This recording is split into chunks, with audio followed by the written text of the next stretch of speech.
la jambe de Bionis vers la plaine de Gour sur la nuit pendant la nuit sur les Wolf. Donc voilà, hein, ça vous indique exactement où c'est, quel type de matériaux il vous faut, combien d'argent il vous faut, et ainsi de suite. Pardon, excusez-moi. Donc là, par exemple, on va remarquer fourrure tachetée x2 pour que vous ayez une indication. Hein. Et en général, le dernier, attendez, le dernier c'est là, c'est 1, 2, 3. Les Gilles, hein, ça s'appelle bizarrement dans les RPG, ça s'appelle tout le temps des Gilles. On se demande pourquoi, c'est pas du tout pris sur Final Fantasy. Hein. On se demande. Alors, et là c'est jambe de Bionis vers la plaine de Gour,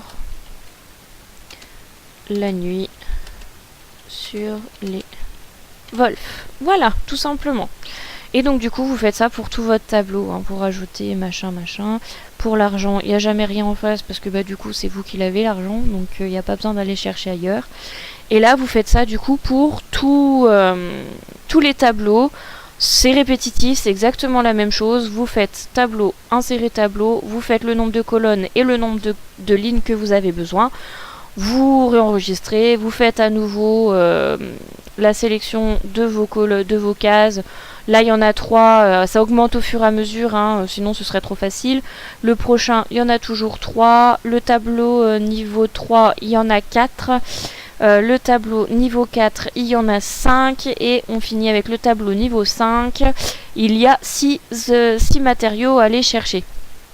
Donc ça augmente petit à petit, ça prend de la place et par contre de l'avoir c'est bien pratique parce qu'au final vous l'avez sous les yeux, vous n'êtes pas tout le temps obligé d'aller voir Joujou à la colonie 6 pour savoir exactement ce qu'il vous faut. Sachant qu'il y a des fois on se dit mais mince j'ai oublié, il me faut quelque chose d'autre, il me semble qu'il y en a 4, j'en ai déjà 3, à part l'argent je vois plus ce que c'est et vous êtes obligé de retourner voir le personnage qui vous donne vraiment ce qu'il vous faut et de retourner ensuite à la zone pour aller le chercher. Donc c'est vrai d'avoir le tableau sous les yeux directement, c'est bien plus pratique. Ensuite, pour avoir les personnages, parce qu'on a des personnages à aller inviter. Donc on recommence, hein, les habitants. Habitants à inviter. Hop. Donc on change machin. On fait encore nos grandes cases parce que c'est à nouveau des tableaux. Et donc là, il y a plusieurs endroits où il faut aller les chercher. Donc colonie 9, on commence par là parce qu'il y en a à aller chercher ici. Et on recommence notre petit tableau tout simplement. Donc tableau, insérer. Là, on a besoin de 2, 4, 6, 8 cases. Enfin, 8 lignes, pardon. Et on a besoin de 2, 4, 5 colonnes pour celui-ci. Hop, je vais vous expliquer pourquoi 5 colonnes. Donc là, dans la première, vous avez les persos. Dans la seconde, les lieux où ils se trouvent.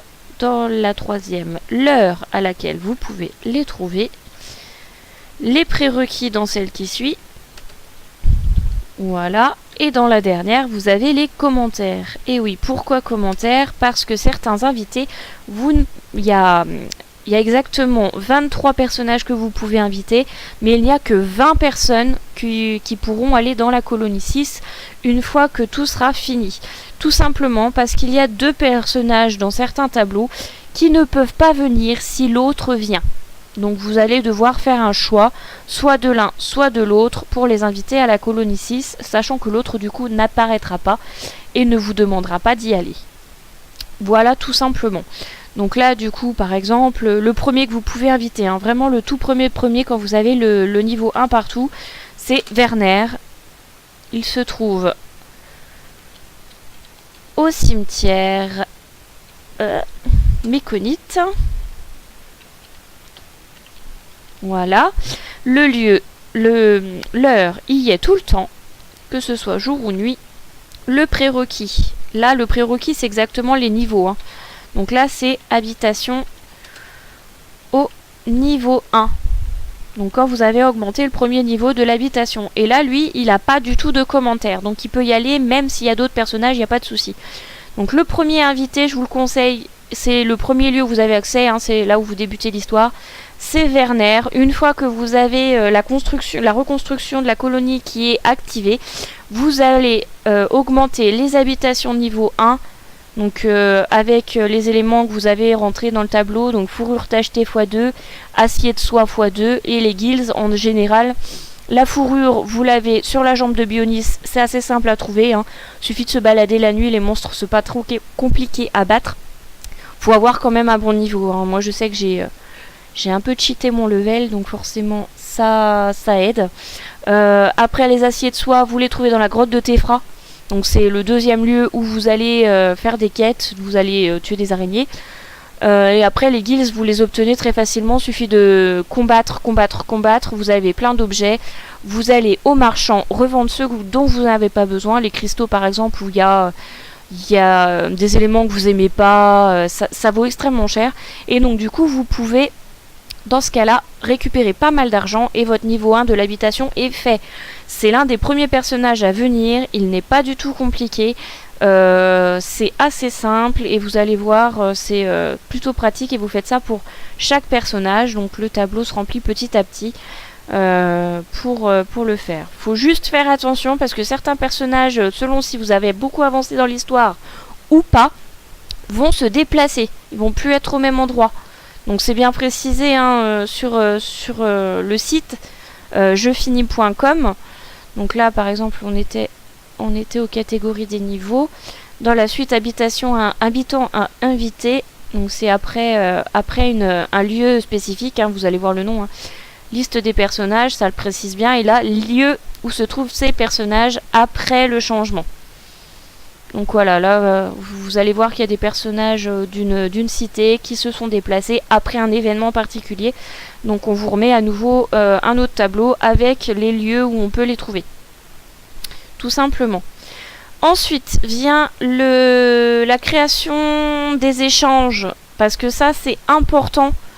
Quand on trouve pas un objet, qu'on tourne pendant des heures, admettons un objet à récupérer dans les différents lieux, qu'on n'arrive pas à le trouver, qu'il est assez rare, certains personnages, dans les différents lieux que vous allez visiter, les personnages avec des noms, vont pouvoir vous les échanger.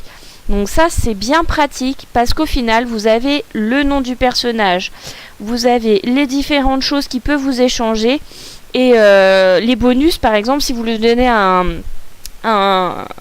objet ou un matériau qui vaut plus que ce que vous lui demandez, il peut vous donner un bonus en plus. Donc il y a des fois c'est intéressant, d'autres fois un peu moins vous pouvez aller les revendre. Mais c'est vraiment très très utile et c'est pareil, je vous conseille de le faire vraiment lieu par lieu. Donc on commence par la colonie 9, admettons toujours colonie 9 hein, parce que c'est le premier lieu qu'on visite, donc forcément on le met en premier. On fait à nouveau nos petites colonnes hein. Là je le fais pas parfaitement, je l'ai pas fait bien. Annuler notre petite colonne, ainsi de suite, comme on a fait pour les autres trucs. Et là on marque, je ne sais pas, Andrea, c'est un des personnages. Hein. J'ai mon guide sous les yeux, parce que je l'ai imprimé, ça fait maintenant une semaine. Donc Andrea, qu'on remodifie pour bien voir le nom du personnage. Donc là par exemple en Gabriela 24, en bleu, pour bien le repérer. Et ensuite on marque, voilà, je sais pas, lui il donne, il échange coiffe coloniale, en général ça vaut tant de points, donc 400 points. Vous allez voir, hein, ça vous l'indique exactement dans la case du jeu combien de points vaut un objet. Et en général vous arrivez à voir dans vos catégories à vous, si vous voulez changer un de vos objets qui vaut plus, ça vous le marquera. Hein. Et en général il vous donne le bonus derrière, et lui le bonus c'est des ailes crasseuses. Voilà, donc vous marquez ainsi de suite, hein, machin, ainsi de suite, voilà. Ok, là c'est tout bon, et vous faites ça pour tous les personnages, comme ça au moins vous avez vos échanges sous les yeux. Et c'est très très très très très très très pratique. Je vous le confirme parce que quand on tourne pendant des heures et des heures et des heures et des heures sans trouver ce maudit truc pour la colonie 6 en particulier, quand on essaie de faire la reconstruction, je peux vous assurer que c'est vraiment très embêtant. Et que du coup, on se prend vite la tête pour ça. Tout simplement. Les prochaines pages après, moi ce que j'ai fait, c'est que j'ai fait l'encyclopédie parce que c'est vrai que ça c'est pareil. On n'a pas toujours le nez collé à notre menu